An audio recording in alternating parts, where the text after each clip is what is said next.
2025 എന്ന് പറയുമ്പോൾ 3 പ്ലാനറ്റ്സിന്റെ മാറ്റങ്ങളുണ്ട് ഈ 2025.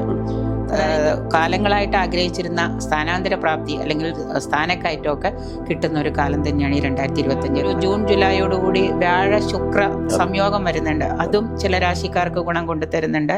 പുതുവർഷഫലം. മാഡം, വെൽക്കം ടു അബാക് മീഡിയ. നമസ്കാരം.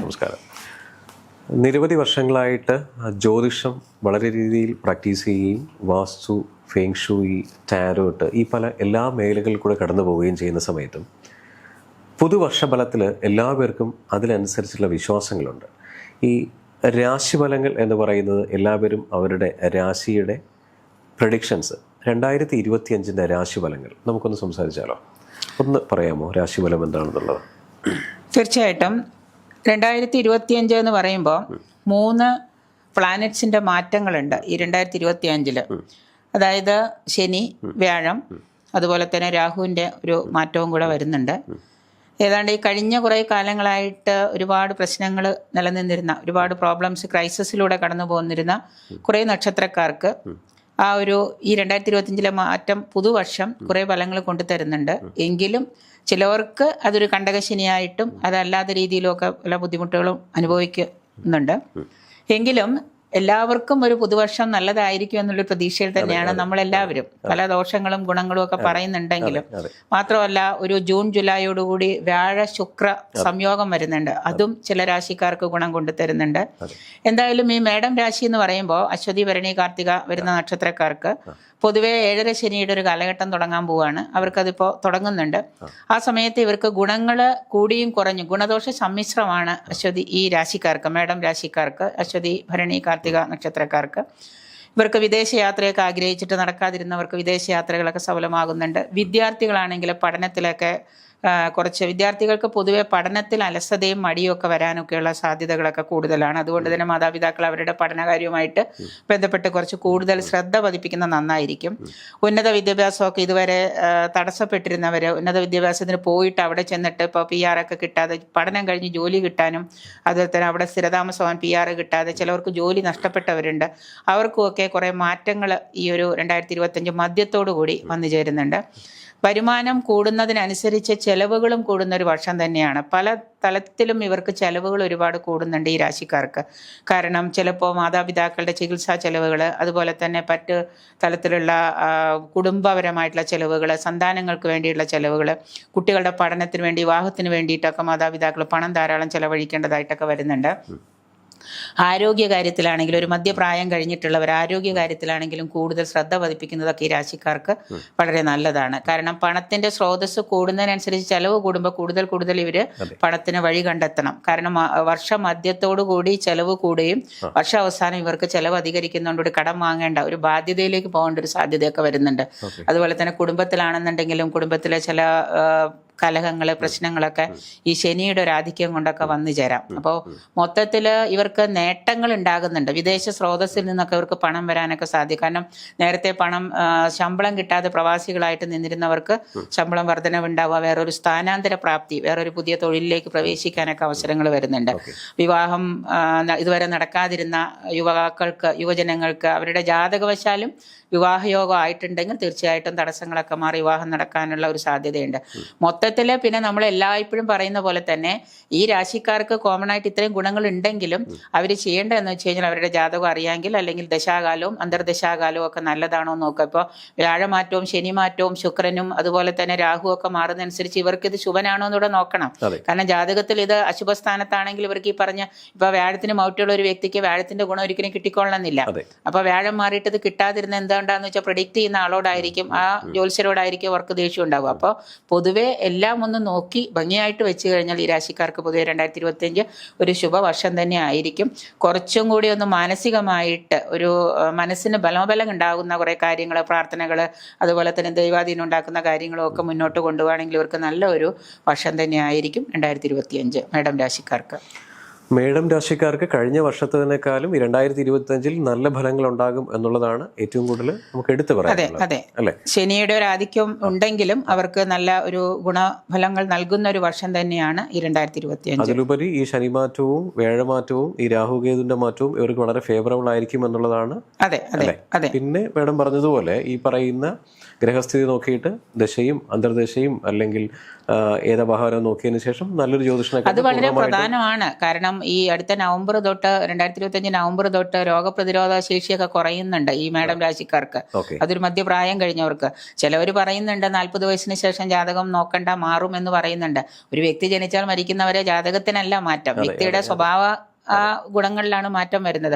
അപ്പൊ അത് ചിലപ്പോൾ അവരുടെ ജീവിത രീതിയെ ബാധിക്കും. അപ്പൊ നവംബറിന് ശേഷം ഇവരുടെ രോഗപ്രതിരോധ ശേഷിയൊക്കെ പലതരത്തിലും കുറയാം. അപ്പൊ ചിലപ്പോൾ അസുഖങ്ങളൊക്കെ പിടിപെടാം. അപ്പൊ അവരുടെ ജാതകത്തിൽ ചിലപ്പോൾ ഈ പറയുന്ന രാഹു മാറുന്നുണ്ടെങ്കിലും രാഹുവിന്റെ മാറ്റം ഇവർക്ക് ഗുണം ചെയ്യില്ല. കാരണം അവർക്ക് രാഹു അശുഭനായിരിക്കാം. 7-12 ഭാവങ്ങളിലൊക്കെ നിൽക്കുമ്പോൾ രാഹുവിന്റെ ഗുണം കിട്ടില്ല, ദോഷമായിരിക്കാം, അശുഭസ്ഥാനത്ത് വരാം. അങ്ങനെ വരുമ്പോൾ നമ്മൾ അതുകൂടെ നോക്കിയിട്ട് അതിന് വേണ്ട ഒന്നും വേണ്ട ഐല്യ പൂജ വഴിപാടുകൾ ചെയ്യുക, ശനി ബാധിക്കുന്നവന് ശനീശ്വര വഴിപാടുകൾ ചെയ്യുക. ഇത് തന്നെ നിരന്തരം നമ്മളിങ്ങനെ പറഞ്ഞുകൊണ്ടിരിക്കുന്നത്. അപ്പൊ അതൊക്കെ കൂടെ ചെയ്തു കഴിയുമ്പോൾ തീർച്ചയായിട്ടും ഈ രാശിക്കാർക്കൊരു ഗുണദോഷ സമ്മിശ്ര ഫലങ്ങളിൽ ഗുണം കൂടിയിരിക്കുന്ന ഒരു വർഷം തന്നെയാണ്. എന്തായാലും നല്ലത് വരട്ടെ. മേടം രാശിക്കാരുടെ ഒരു പുതുവർഷം നല്ലൊരു സംഭവത്തിലേക്ക് മാറട്ടെ. നന്ദി. അടുത്ത രാശിയിലേക്ക് പോകാം. അടുത്ത രാശി എന്ന് പറയുന്നത് ഇടവം രാശിയാണ്. ഇടവം രാശിയില് വരുന്ന നക്ഷത്രക്കാര് നമുക്കറിയാം, കാർത്തിക, രോഹിണി, മകയിരം, തരയാണ് നക്ഷത്രക്കാര്. ഇവർക്ക് പൊതുവെ ശനി ഇപ്പോൾ മാറുന്നത് 9-10 ഭാവങ്ങളിലേക്കാണ്. 9-10 ഭാവത്തിലേക്ക് മാറുകയാണ്. അവരുടെ ആ ഒരു ഇവര് ശരിക്കും ഭരിക്കുന്ന ഗ്രഹം എന്ന് പറയുമ്പോൾ ഈ 2025 ഇവർക്ക് കൂടുതലായിട്ട് വിവിധ തരത്തിലുള്ള ധനസ്രോതസ്സുകൾ, കാരണം ഇവർക്ക് ഈ സമയത്ത് ഇപ്പൊ ഇവർക്ക് കഴിഞ്ഞു പോകുന്നത് കുറെ മോശ സമയം തന്നെയാണ്. കാരണം ഇവരുടെ ശനി എന്ന് പറയുന്നത് വളരെ മോശത്തിലാണ് ഇപ്പം നിൽക്കുന്നത്. അപ്പൊ അത് മാറുന്ന സമയത്ത് 2025 ഒരു ജാനുവരി ഫെബ്രുവരി ഒക്കെ ആകുമ്പോഴത്തേക്കും ഇവർക്കതൊരു നല്ല ഗുണഫലങ്ങൾ കൊണ്ടുതരുന്നുണ്ട്. അപ്പൊ പൊതുവിൽ പറഞ്ഞാൽ ഈ വിവിധ ഗുണങ്ങൾ നൽകുന്ന ഒരു സമയം തന്നെയാണ് ഈ രാശിക്കാർക്ക്, ഇടവം രാശിക്കാർക്ക്. അവർക്ക് പൊതുവെ പറഞ്ഞാൽ ശനിയുടെ ഒരു മാറ്റം ഇവരെ നല്ലതുപോലെ സ്വാധീനിക്കുന്നുണ്ട്. കാരണം ഇവർക്ക് ശനി 11ലേക്ക് മാറുന്നുണ്ട്. ശനി 11 എന്ന് പറയുമ്പോൾ ലാഭസ്ഥാനത്താണ്. അപ്പൊ ലാഭസ്ഥാനത്ത് നിൽക്കുന്ന ശനി ഇവർക്ക് ഗുണങ്ങൾ തന്നെയാണ് കൊണ്ടുതരിക. അപ്പൊ 2025 ആദ്യത്തെ ഒരു 3 മാസം കഴിഞ്ഞാൽ ഇവർക്ക് ബിസിനസ്സിലാണെങ്കിലും ഇവരുടെ സ്വയം തൊഴിൽ ചെയ്യുന്നവർക്ക് ചെറുകിട കച്ചവടമൊക്കെ ചെയ്തിട്ട് ഇതുവരെ ബിസിനസ്സൊക്കെ നിർത്തിവെച്ചിട്ടുള്ള കുറെ ആളുകളുണ്ട്. അവർക്കൊക്കെ ഇത് റീസ്റ്റാർട്ട് ചെയ്യാനൊക്കെ പറ്റിയൊരു സമയമാണ്. ഒരു ഓഗസ്റ്റ് സെപ്റ്റംബറോട് കൂടിയൊക്കെ ഇവർക്കത് റീസ്റ്റാർട്ട് ചെയ്യാൻ പറ്റും. ഒരു വർഷത്തിൽ 12 മാസം 3 മാസം അങ്ങനെ പോയി. പിന്നീടുള്ള സമയം ഇവർക്ക് നല്ല സമയം തന്നെയാണ്. അതിനു വേണ്ടിയിട്ട് ഇവര് കൂടുതൽ കഠിന പരിശ്രമം പ്രയത്നമൊക്കെ ചെയ്തു കഴിഞ്ഞാൽ ഇവർക്ക് ഇത് നല്ല രീതിയിൽ മുന്നോട്ട് കൊണ്ടുപോകാൻ പറ്റും. അതുപോലെ തന്നെ വിദ്യാർത്ഥികളായിട്ടുള്ള ആളുകൾക്ക്, വിദ്യാർത്ഥികൾക്കൊക്കെ പഠനത്തിൽ നല്ല ഉയർച്ച ഉണ്ടാവാനും, ഉന്നത പഠനം ആഗ്രഹിക്കുന്നവർക്ക്, അതുപോലെ പട്ടാളം, പോലീസ് വിഭാഗങ്ങളിലൊക്കെ ജോലി ചെയ്തിരുന്നവർക്ക് പല ടെൻഷനും അനുഭവിക്കേണ്ട കാലഘട്ടമായിരുന്നു ഈ കഴിഞ്ഞ കുറേ കാലങ്ങൾ. അതിൽ നിന്നൊക്കെ ഒരു മാറ്റം അവർക്ക് വരുന്നുണ്ട്.